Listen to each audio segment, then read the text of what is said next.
I used to think human trafficking was something obvious that people would easily notice until I realized how hidden and complicated it can actually be. This video is incredibly important to me because awareness matters. A lot of people miss signs simply because they don't know what to look for.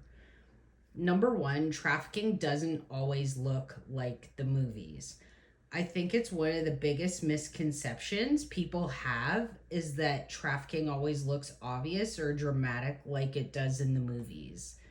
In reality, a lot of situations are much more hidden, emotionally manipulative, and psychologically controlling than people realize. Number two, victims may seem fearful or controlled. Sometimes people assume if someone isn't physically asking for help, everything must be okay. But fear can show up in really subtle ways. A person may seem extremely anxious, quiet, hesitant, constantly looking to another person before speaking. Three, isolation from friends and family. One major warning sign can be isolation. When someone becomes increasingly disconnected from friends, family, support systems, that can sometimes indicate controlling behavior happening behind the scenes.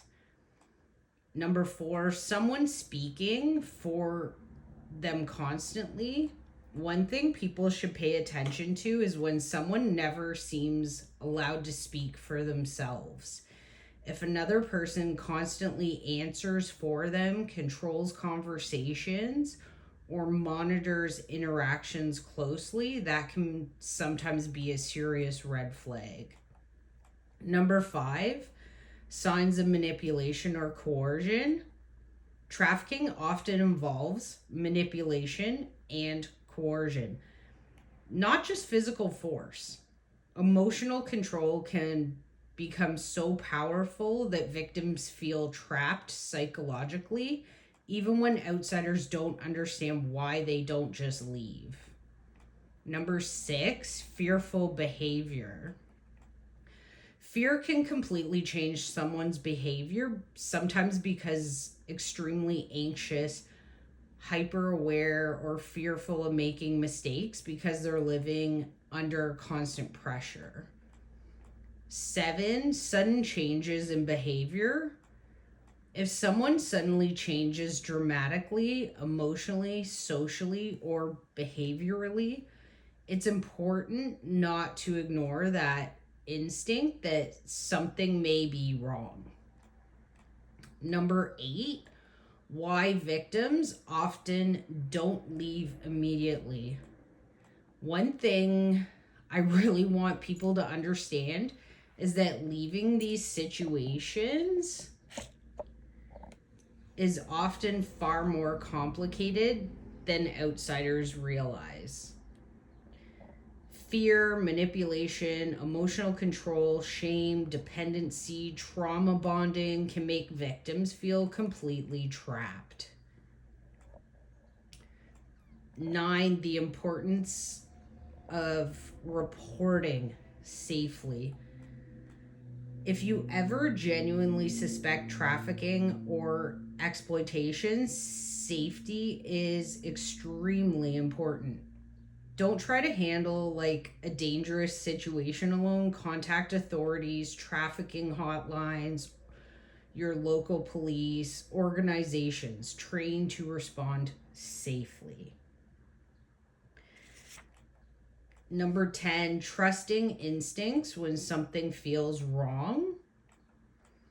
I think one of the biggest lessons I've learned is to trust your instincts when something feels wrong. A lot of people ignore red flags because they don't want to overreact, but awareness matters.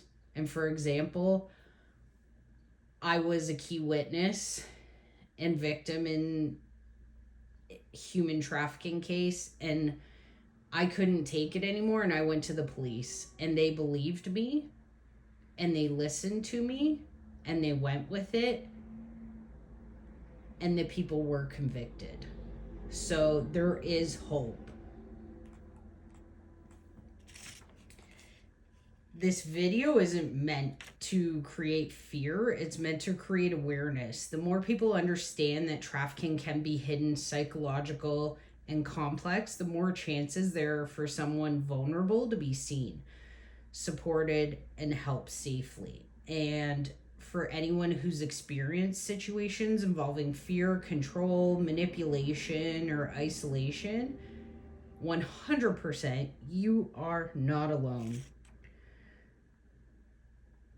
And, you know, again, if you've ever suspected trafficking, your safety also matters too. So do not try to intervene recklessly. Just like I said, contact your local authorities, because at the end of the day, it's worth it. They're trained to do the job.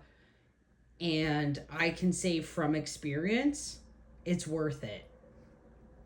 I have now stopped two people from hurting a lot of people in the community. And, it was the hardest thing I ever did, but it was the most rewarding and best thing I ever did in the end. And they were both fully convicted on all charges. So I am grateful for the team and the support I had behind me doing it. The more awareness people have, the more chances there are to help someone who may feel invisible. So, after living through such heavy realities, Ranger became part of reconnecting with safety and peace. And, he's so calm right now, sleeping, which is lovely.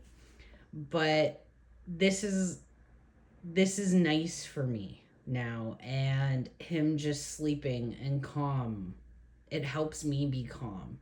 So it brings down my anxiety too.